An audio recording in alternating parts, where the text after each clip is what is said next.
বাজ পাখিকে পক্ষীরাজ বলা হয়।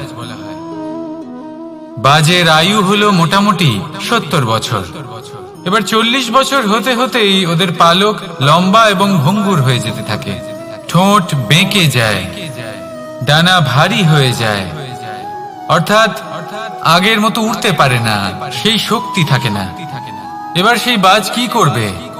বাজ সব থেকে কঠিন নির্বাচন করে, নির্বাচন নিজের পুনর্স্থাপনার। সর্বপ্রথম একটা বিশাল পর্বতে যায়, একান্তে নিজের এক বাসস্থান তৈরি করে, আর তারপরে পাথরের সাথে নিজের ঠোঁট বারবার আঘাত করতে করতে সেই ঠোঁট ভেঙে ফেলে। তারপরে সে অপেক্ষা করে সেই ঠোঁট পুনর্নির্মাণ হওয়ার। তারপর সেটাই করে নিজের পালকের সাথে। তারপরে নিজের ডানা থেকে এক এক করে ভারী পালকগুলো ছিঁড়ে ফেলে দেয়। আর তারপর 150 দিনের এই যন্ত্রণা সহ্য করার পরে ও ফিরে পায় নিজের ওড়বার অনন্য ক্ষমতা, সেই শক্তি। আর তারপরে ও জীবনের পরবর্তী 30 বছর বাঁচে। কি বুঝলেন আপনি? যদি ইচ্ছে শক্তি থাকে তাহলে একজন দুর্বলও শক্তিশালী হতে পারে। আপনিও এটাই করুন, নিজের অতীতের যন্ত্রণার বোঝাগুলিকে ত্যাগ করুন আর কল্পনার খোলা আকাশে উন্মুক্ত হয়ে উড়ে বেড়ান। নিজের পুনর্স্থাপনা করুন, তবেই সর্বশ্রেষ্ঠ হতে পারবেন। আর মনে রাখবেন, এই ছোট ছোট পদক্ষেপই বড় বড় শিখরে পৌঁছে দিতে পারে। তাহলে আসুন আর আমার সাথে ভালোবেসে বলুন, রাধা রাধা। আপনি কি কখনো জলকে নিজের মুঠোতে ধরে রাখার চেষ্টা করেছেন? চলুন আজ করা যাক।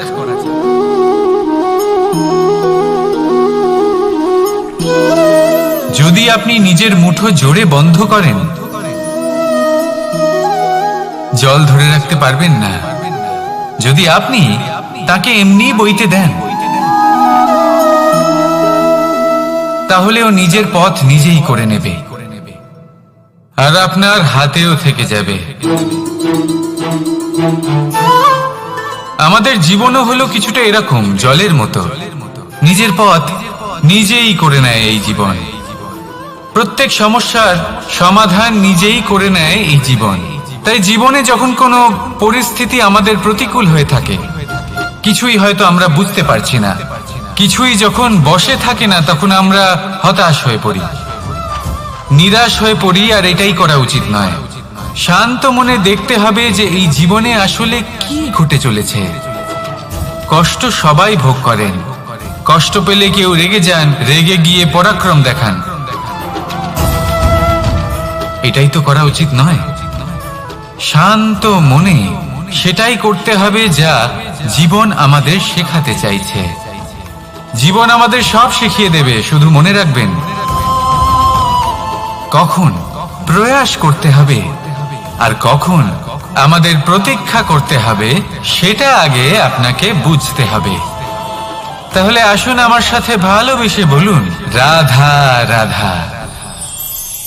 বল, শক্তি, পরাক্রম এই সংসারের বিকাশের মূল।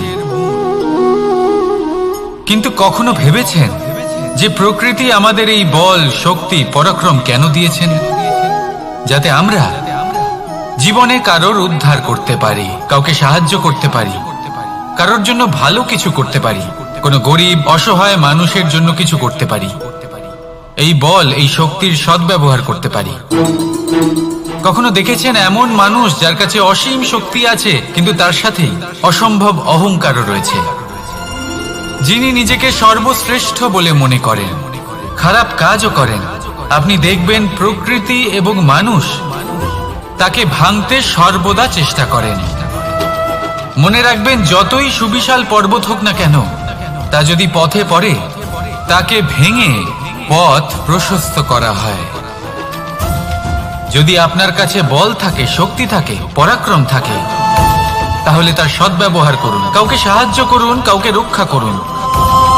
যদি আপনি আপনার শক্তির দুর্ব্যবহার করেন, তাহলে মনে রাখবেন আপনি নিজের বিনাশ নিজেই আমন্ত্রণ করছেন। এবার বল অর্জন করার পরে, শক্তি অর্জন করার পরে আপনি নিজেকে বিনাশ করতে চান নাকি এই সংসারের উদ্ধার করতে চান? সিদ্ধান্ত আপনার। রাধা রাধা। মানুষ আর ধন, এই দুইয়ের মধ্যে সম্পর্ক খুব ঘনিষ্ঠ। ধন হলো সেই শক্তি যার ব্যবহার মানুষ করে থাকে সাংসারিক বস্তু ক্রয় করার জন্য, নিজের জীবন যাপন করার জন্য।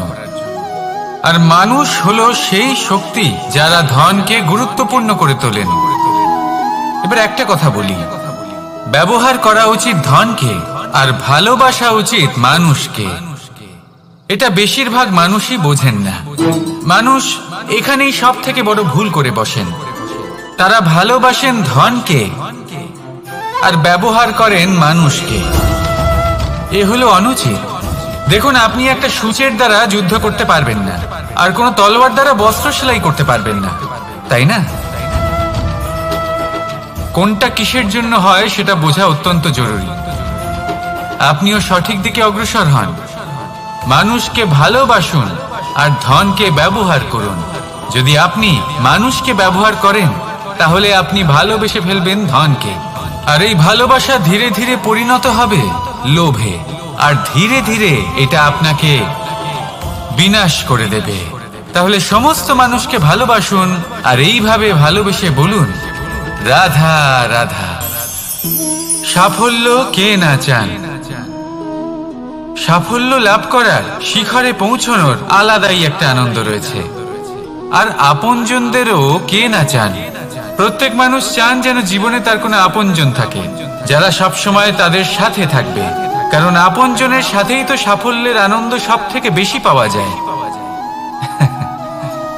কিন্তু আসলে কি হয়, অনেক সময় সাফল্যের খোঁজে সেই পথে চলতে চলতে আমরা আপনদের থেকে দূরে চলে যাই। না চাইতেও দূরে চলে যেতে হয়, ওনাদের সাথে সময় কাটাতে পারি না। আর আমরা ভুলে যাই যে সাফল্যের আসল আনন্দ আপনজনদের সাথেই পাওয়া যায়। সফল হওয়ার পরে আপনদের সাথে দেখা হলে তাদের চোখে আমাদের জন্য যে আবেগ থাকে, যে সম্মান, যে প্রেম থাকে, সেটাই হলো আসল পুরস্কার। আমরা সেই কথা ভুলে যাই এবং একা হয়ে পড়ি। বেশিরভাগ সময় এটাই হয়। বেশিরভাগ সময় সফল মানুষগুলি একা হয়ে যান। এবার আপনি কি চান? আপনি অসফল হয়ে দিনগুলি একাকিত্বে কাটাতে চান, নাকি সফল হয়ে আপনজনদের সাথে আনন্দে থাকতে চান? সেই সিদ্ধান্ত আপনার। সাফল্যের পেছনে ছুটুন, নিজেকে উজাড় করে দিন, কিন্তু আপনজনদের সঙ্গ ত্যাগ করবেন না। সেই আপনজন যারা আপনার সাফল্যের জন্য দায়ী, সেই আপনজন যিনি আপনার সাফল্যে আনন্দ পান, সুখ লাভ করেন, তাদের কখনো ত্যাগ করবেন না। আসুন আমার সাথে ভালোবেসে বলুন, রাধা রাধা। ভগবান আর ভক্ত যখন এক আকার হয়ে যায়,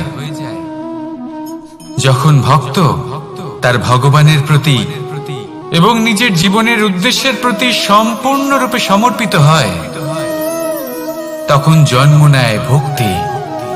এই সংসারের সমস্ত আশা হয়তো আপনার সঙ্গ ত্যাগ করে দিতে পারে, তখনও ভক্তি সাথে থাকবে।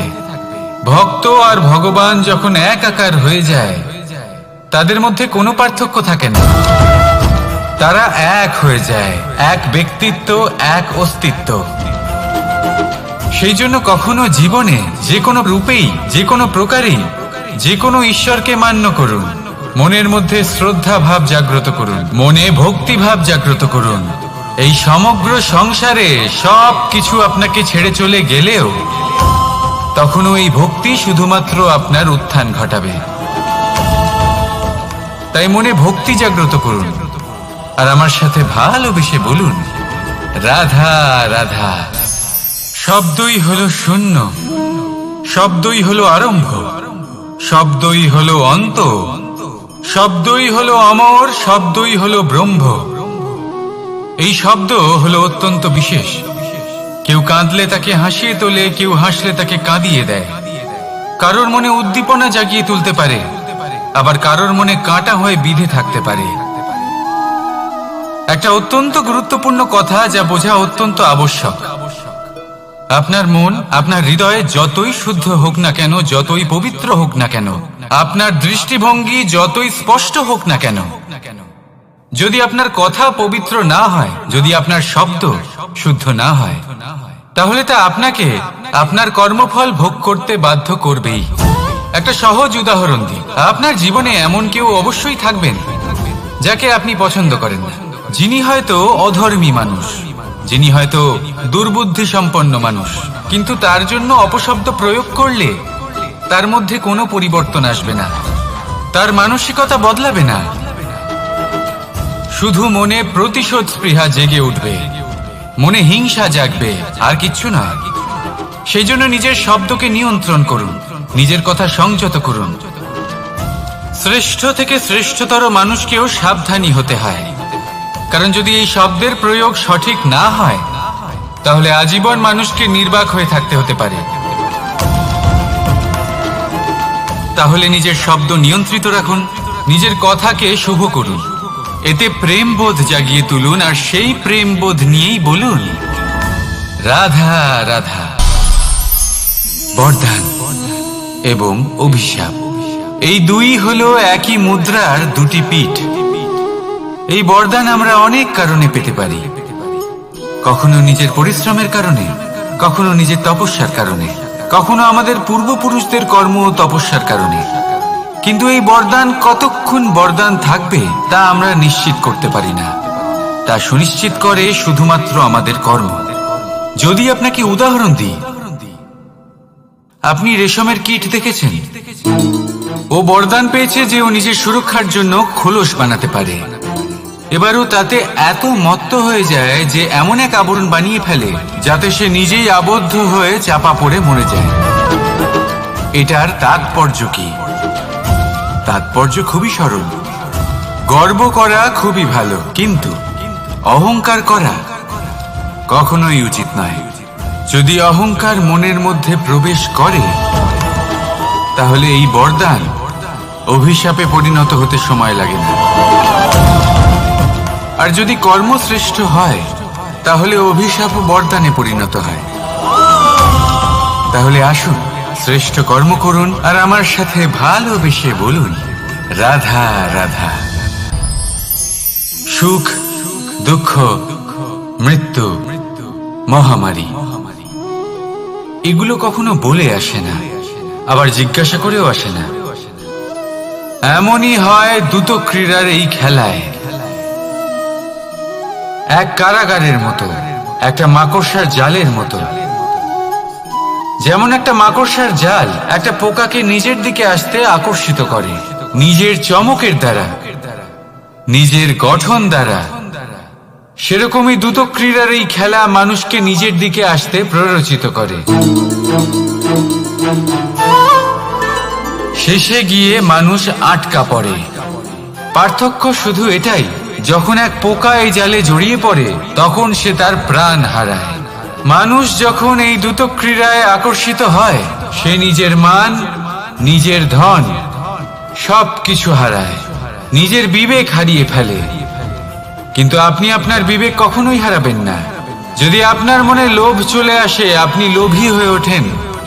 যদি আপনি দ্রুত ক্রীড়ার এই খেলায় আটকা পড়েন, তাহলে মনে রাখবেন এই খেলা থেকে ফিরে আসা প্রায় অসম্ভবই বলা যায়।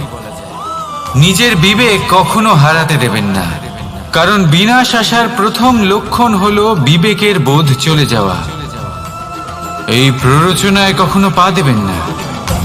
আর আমার সাথে ভালোবেসে বলুন রাধা রাধা। বিজয়, বিজয় লাভের জন্য মানুষ কি না করে থাকে, যে কোনো সম্ভাব্য প্রচেষ্টা করে। কিন্তু নিজের বিজয় লাভের জন্য বাজিতে যা ইচ্ছে তাই রেখে দেওয়া কি উচিত কাজ? কখনোই নয়। নিজের হারানো সম্মান, নিজের হারানো সম্পত্তি, নিজের হারানো অধিকার ফিরে পাওয়ার শুধু একটাই পথ রয়েছে, আর তা হলো পুরুষার্থ, দ্রুত ক্রীড়া নয়। যে মানুষ নিজেই হেরে গেছে, নিজেই নিজের জয়লাভ করার জন্য অন্য কাউকে কিভাবে বাজিতে রাখতে পারে? এ হলো সম্পূর্ণরূপে অনুচিত। অনেক সময় অনেক ধন লাভ করার জন্য, অনেক সম্পত্তি লাভ করার জন্য আমরা নিজের আসল ধন, আমাদের আপনজন, তাদেরকে হারিয়ে ফেলতেও প্রস্তুত হয়ে যাই। এটা একেবারেই উচিত নয়। যত বড়ই সংকট আসুক না কেন, আমাদের আপনজনদের আমাদের সাথেই রাখা উচিত। নিজের বিজয়ের জন্য ওনাদের বাজি রাখা ঠিক নয়। এই ভুল কেউ একজন করেছেন, আপনি তা ভুলেও করবেন না। রাধা রাধা। নারী জন্মসূত্রে কারোর কন্যা, ধর্মসূত্রে কারোর পত্নী, আর কর্মসূত্রে কারোর মা। আমাদের মনে এই ছবি আঁকা রয়েছে একজন নারীকে নিয়ে, তাই না? একটা অতুলনীয় ভূমিকা রয়েছে নারীদের আমাদের জীবনে, আর নারী ছাড়া আমরা কিছুই নই। কিন্তু অধিকার, সেখানে আমরা একটা ভুল করে বসি। যখন নারী একজন কন্যা থাকে, যখন সে জন্ম নেয়, তখন তার ওপর অধিকার থাকে তার পিতার। আর তারপর যখন বিয়ে হয়ে যায়, তখন তার অস্তিত্বের উপর অধিকার থাকে তার স্বামী। আর যখন তিনি মা হন, তখন নিজেই তিনি জীবনের সমস্ত অধিকার দিয়ে দেন তার সন্তানকে। কিন্তু আমরা কি কখনো এটা ভেবেছি এই জীবন হলো তার নিজের? যে নারী সবার কল্যাণ করছেন, তার জীবনের অধিকারও তার কাছেই থাকা উচিত, তাই না? তার নিজের জীবনের সিদ্ধান্ত সে নিজেই নিতে পারেন, নিজেই নিজের ভাগ্যের রচয়িতা হতে পারেন। আর এর জন্য আমাদের নিজেদের পাল্টাতে হবে, দৃষ্টিভঙ্গি পাল্টাতে হবে। কারণ এই ধারণা সেটা আজ বা কালকের ব্যাপার নয়, এটা ঘটে চলেছে বহু বছর ধরে, আর চলতেই থাকবে যদি আমরা এটা না বদলাই। আর এটা তখনই সম্ভব হবে যখন আমরা নিজেদের মধ্যে পরিবর্তন আনব। তাই আজকের পর থেকে, এই মুহূর্ত থেকে, কোনো নারীর ওপর অকারণ অধিকার স্থাপনের আগে সহস্রবার ভেবে দেখবেন। কারণ যখন নারী নিজের অধিকার কেড়ে নিতে বাধ্য হবেন, তখন শুধু এবং শুধুমাত্র বিনাশই ঘটবে। রাধা রাধা।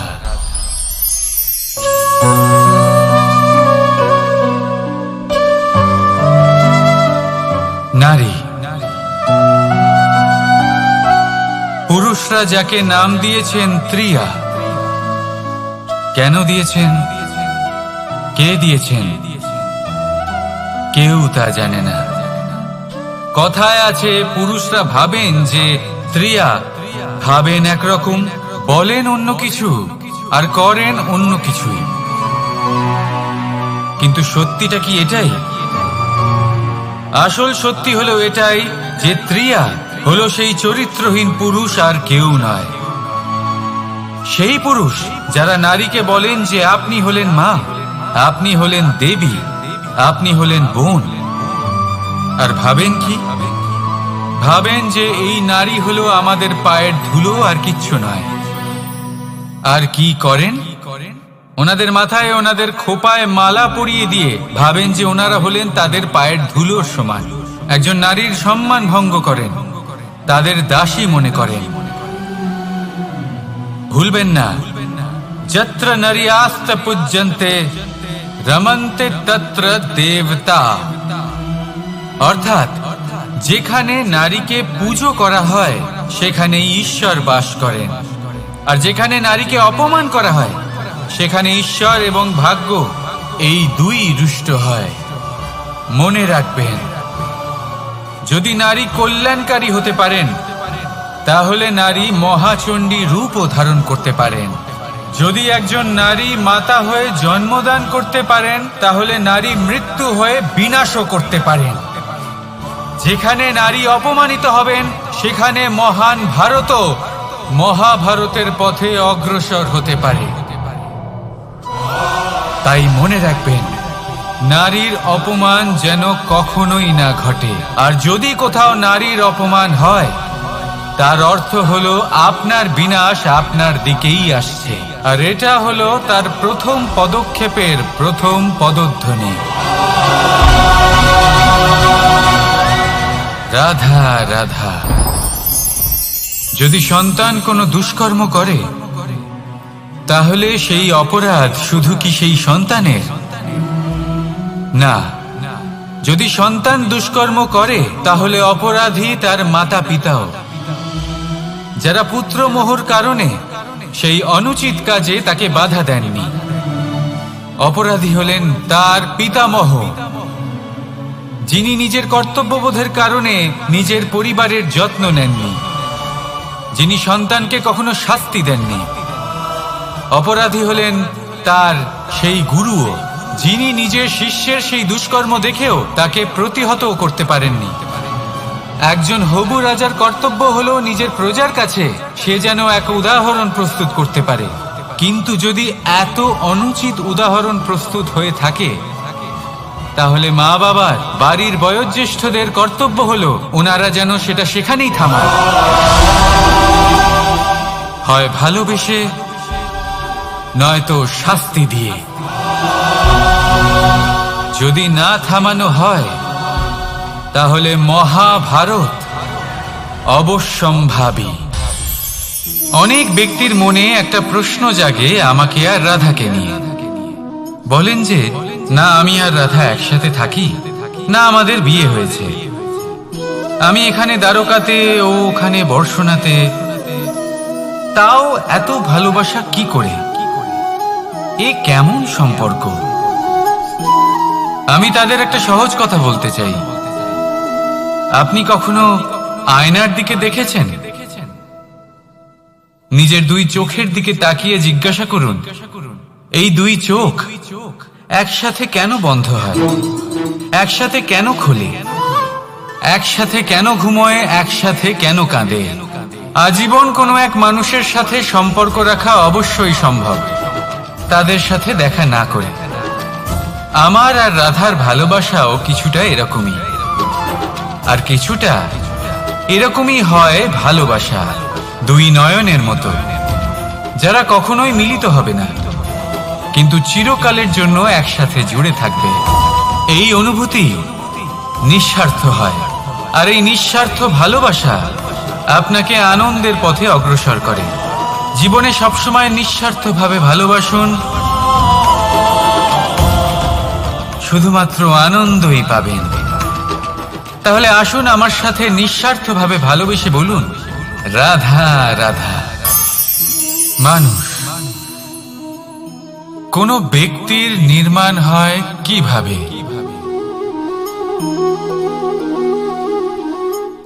কেউ বলবেন পঞ্চতত্ত্বের দ্বারা, কেউ বলবেন আত্মা, দেহ ও চেতনার দ্বারা, কেউ বলবেন ঈশ্বরের কৃপার দ্বারা, তো কেউ বলবেন এই প্রকৃতির পরীক্ষার দ্বারা। না, মানুষের নির্মাণ হয়ে থাকে বিশ্বাস দ্বারা। ব্যক্তি তখনই গড়ে ওঠেন যখন ব্যক্তিত্ব থাকে, ঠিক কিনা? আর ব্যক্তিত্ব তখনই হবে আর সেরকমই হবে যেরকম বিশ্বাস আপনি নিজের উপরে রাখবেন। যদি আপনি মনে করেন আপনি বিষের ন্যায় হবেন তাহলে আপনি বিষাক্তই হবেন।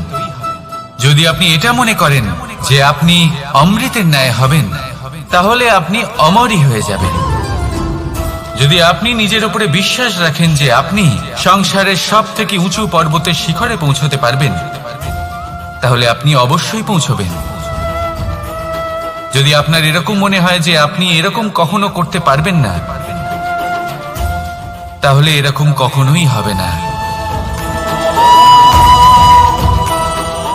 ভেবে দেখবেন, বিশ্বাসের মধ্যেই বিশ্ব বাস করে থাকে, তো আপনার অস্তিত্ব কেন করবে না? যেমন বিশ্বাস আপনি নিজের উপরে রাখবেন তেমনই আপনি হয়ে উঠবেন। সেই জন্য নিজের উপরে বিশ্বাস রাখুন, আর হ্যাঁ, ভালোবেসে বলুন রাধা রাধা। শত্রুতা, একজন মানুষ অন্য মানুষের সাথে শত্রুতা করে বসেন। দুজন ঘনিষ্ঠ বন্ধু, এমনও এক সময় আসতে পারে যখন এনারা একে অপরের শত্রু হয়ে ওঠেন। এর অনেকগুলো কারণ হতে পারে, কিন্তু মূল কারণ হলো আলোচনা। আগে হ্যাঁ, আপনি যদি কারোর বিষয়ে আলোচনা করেন তাহলে সে আপনার শত্রু হয়ে যেতে পারে। এবার মনে একটা প্রশ্ন আসতে পারে যে এটা কিভাবে সম্ভব হতে পারে? আলোচনা এটা তো অত্যন্ত জরুরি। যদি আমি নিজের বন্ধুর খারাপ কাজের বিষয়ে আলোচনাই না করি তাহলে সে শুধরবে কি করে? এ কথা সত্যি যে আলোচনা আবশ্যক, কিন্তু তার থেকেও বেশি গুরুত্বপূর্ণ এবং আবশ্যক হলো আপনার এই সিদ্ধান্ত এটাই যে আপনার এই আলোচনা কোন স্থানে করবেন। যদি এটা সবার সামনে করবেন ভাবেন, তাহলে তা অপমানও হয়ে যেতে পারে। যদি এটা আলাদাভাবে করেন তাহলে তা পরামর্শ হয়ে যায়। অপমান কেউ স্বীকার করতে পারেন না, কিন্তু পরামর্শ সকলের ভালো লাগে। তাহলে যদি আপন কারোর জন্য ভালো কিছু চান, কাউকে শুধরে দিতে চান, আর আপনার মনে হয় আলোচনা আবশ্যক, তাহলে সর্বপ্রথম সময়, পরিস্থিতি আর স্থানের কথা মনে রাখবেন, নয়তো এই আলোচনা আপনাকে খুব ভোগাতে পারে। তাহলে আসুন আমার সাথে ভালোবেসে বলুন, রাধা রাধা। আপনার জীবনেও কি সমস্যা রয়েছে? অবশ্যই থাকবে। প্রত্যেকের জীবনেই সমস্যা থাকে। প্রত্যেক মানুষ জিজ্ঞাসাও করেন যে এই সমস্যা আসলে কি আর কেন আসে জীবনে। আপনাকে একটা কথা বলে দিই যে সমস্যা আসলে সেটা নয় যা আপনার পথে বাধা সৃষ্টি করে, বরং সমস্যা হলো সেটাই যেটা আপনি তখন দেখতে পান যখন আপনার একাগ্রতা আপনার পথ থেকে, আপনার লক্ষ্য থেকে সরে যেতে থাকে। আর এই সমস্যাগুলি দূর করার জন্য, এর সমাধান করার জন্য একটাই পথ আছে, নিজের সমস্ত ভাবনা আরো একবার একাগ্র করুন নিজের পথের দিকে, নিজের লক্ষ্যের দিকে। আপনার সমস্ত ভাবনা যদি কেন্দ্রীভূত হয় নিজের লক্ষ্যে, তাহলে এই সমস্যা দূরে থাকবে। যদি এরকম না হয়, যদি আপনার মন একটু অন্যদিকে চলে যায়, তাহলে এই সমস্ত সমস্যা আবার সামনে চলে আসে আর বাড়তেও থাকে। দেখুন, যেখানে আপনার লক্ষ্য রয়েছে, বাণ যদি সেখানেই চালাতে হয়, তাহলে দৃষ্টি তো সেদিকেই রাখতে হবে। তবেই তো আপনি সেই লক্ষ্য ভেদ করতে পারবেন। সেই জন্য মনে রাখবেন, সর্বদা লক্ষ্য রাখবেন নিজের পথে, সেই পথেই সামনে এগোতে থাকুন নিজের লক্ষ্যের দিকে। আপনি যত সামনে এগোতে থাকবেন এই সমস্যা তত পিছিয়ে যাবে। তাহলে আসুন আমার সাথে ভালোবেসে বলুন, রাধা রাধা। এই পাখিরা সত্যি খুব সুন্দর, আমার খুব ভালো লাগে। আপনি নিশ্চয়ই শুনে থাকবেন যে কিছু পাখির কাছে ডানা অবশ্যই থাকে, কিন্তু উড়তে পারে না। তারা চায় উঁচু আকাশে উড়ে বেড়াতে এবং মেঘেদের সাথে কথা বলতে, করতেই পারে না। এবার এই সংসারেও পাওয়া যায় ঘুড়িও। এদের মধ্যে না জীবন আছে, না প্রাণ আছে, আর না আছে ডানা, কিন্তু এরা আকাশের সাথে কথা বলে, হাওয়ার বেগের সাথে কথা বলে, আনন্দ করে, উৎফুল্ল হয়ে ওঠে, আকাশে জীবনের কিছু মুহূর্ত কাটায়। তার কারণ কি হতে পারে? কারণ হলো সুতো। এই সুতো যদি সঠিক হাতে থাকে, তাহলে এই কাগজের তৈরি ঘুড়িও আকাশের উচ্চতায় উড়ে বেড়াতে পারে। এবার এই সুতো আসলে কি?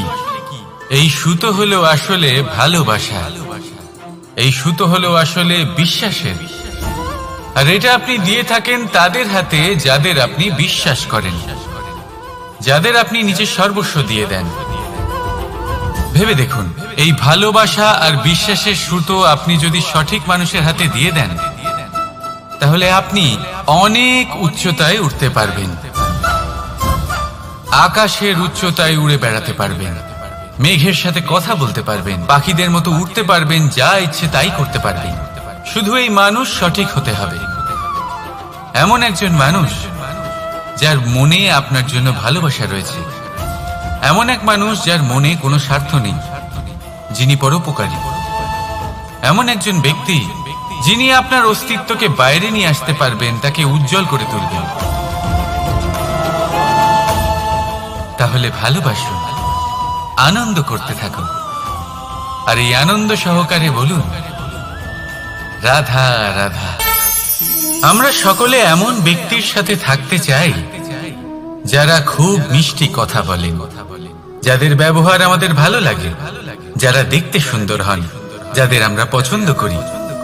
আর সব সময় এমন ব্যক্তির থেকে দূরে থাকতে চেষ্টা করি যাদেরকে আমরা পছন্দ করি না, যাদের কথা আমাদের খারাপ লাগে, যাদের কথা একটু কঠোর হয়। আমরা সব সময় চেষ্টা করি এদের থেকে দূরে থাকার, ঠিক কিনা? কিন্তু যদি বাস্তবটা দেখি, তাহলে এই কঠোরতা জীবনে শান্তির প্রলেপ দেয়। ওষুধও একটু কড়াই হয়, কিন্তু এ কি করে? আমাদের সুস্থ করে তোলে। ঠিক সেইভাবেই ভালোবাসার এই অধ্যায় একটু কঠিন, একটু কড়াও মনে হতে পারে, কিন্তু এর ফল সবসময় আপনাদের স্বাস্থ্যের পক্ষে ভালোই হয়। সেই জন্য যদি কেউ আপনার নিন্দে করে, আপনাকে কড়া কথা শোনায়, আপনার ব্যাপারে আলোচনা করে, তার মানে এটা নয় যে সে আপনার শত্রু। হতে পারে তিনি আপনার বন্ধু হন, আপনার জন্য ভালো চান, আপনাকে শুধরে নিতে চান, আপনার মধ্যে কোনো পরিবর্তন দেখতে চান। সেই জন্য কখনো কারোর কথা শুনে বা কাউকে দেখে প্রাথমিকভাবে এই সিদ্ধান্ত নেবেন না যে তিনি আপনার শত্রু হন নাকি আপনার বন্ধু হন। এমনও শত্রু হয়ে থাকেন যে গুড়ের মতো মিষ্টি মিষ্টি কথা বলে আসলে আপনাকে বিষ পান করিয়ে দেবেন। আর এমনও বন্ধু থাকেন যারা আসলে নিমের মতো কড়া কথা বলেন কিন্তু আপনাকে অমৃত পান করান।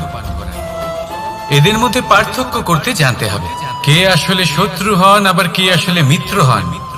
এই পার্থক্য যখন আপনি করতে শিখবেন, তখন আপনি এই সংসারের সব থেকে সুখী প্রাণী হয়ে উঠবেন। এই পার্থক্য বোঝা সহজ নয়, কিন্তু অবশ্যই আবশ্যক।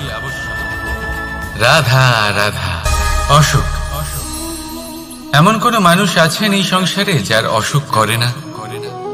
প্রত্যেক মানুষ কখনো না কখনো অবশ্যই অসুস্থ হয়েছে, তার এই শরীর রোগের শিকার অবশ্যই হয়েছে। এবারে দেখুন, এই রোগ আসে আবার এই রোগ চলেও যায়, কিন্তু সেই রোগ আমাদের কষ্ট দিতে কেন সক্ষম হয়? কারণ হলো স্বচ্ছতা। যদি এই স্বচ্ছতা শরীরে না থাকে, তাহলে মানুষকে শারীরিক কষ্ট পেতেই হবে। ঠিক সেইভাবেই অত্যন্ত প্রয়োজনীয় হলো এই স্বচ্ছতা যেন মনেও থাকে। যদি এই স্বচ্ছতা মনে না থাকে, তাহলে মানুষ চারিত্রিকভাবে কষ্ট সহ্য করেন। এবারে নিবারণ কি হতে পারে? বড়ই সহজ এর উপশম। যদি রোগ শরীরে হয়, তাহলে সর্বপ্রথম স্বচ্ছতা বজায় রাখতে শিখুন, এই শরীরকে পরিষ্কার রাখতে শিখুন। বিচক্ষণতার সাথে এই রোগের সম্মুখীন হন, ভয় পাওয়ার কোনো দরকার নেই। ব্যায়াম করতে থাকুন, সব ঠিক হয়ে যাবে।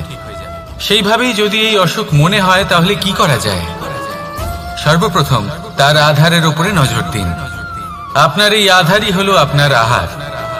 যা আপনি আহার করবেন সেরকমই মানুষ হয়ে উঠবেন। সেইভাবেই আপনি যেরকম ভাবেন সেরকমই মানুষ হয়ে উঠবেন। সেই জন্য নিজের ভাবনাকে শুভ করুন, নিজের দৃষ্টিভঙ্গিকে শুভ করে তুলুন, সবকিছু সঠিক হবে। আপনার আমার সবার মধ্যেই এক রাক্ষস বাস করে, তার সম্মুখীন হন, তাকে পরাস্ত করুন। তাহলে এই রোগ সে শরীরেই হোক বা মনের মধ্যে, যদি সঠিক সময় তাকে আটকানো না যায়, তাহলে যে কোনো সময় তা মহামারীর রূপ ধারণ করবে। সেই জন্য সাবধানে থাকুন, সুস্থ থাকুন। তাহলে আসুন আমার সাথে ভালোবেসে বলুন রাধা রাধা।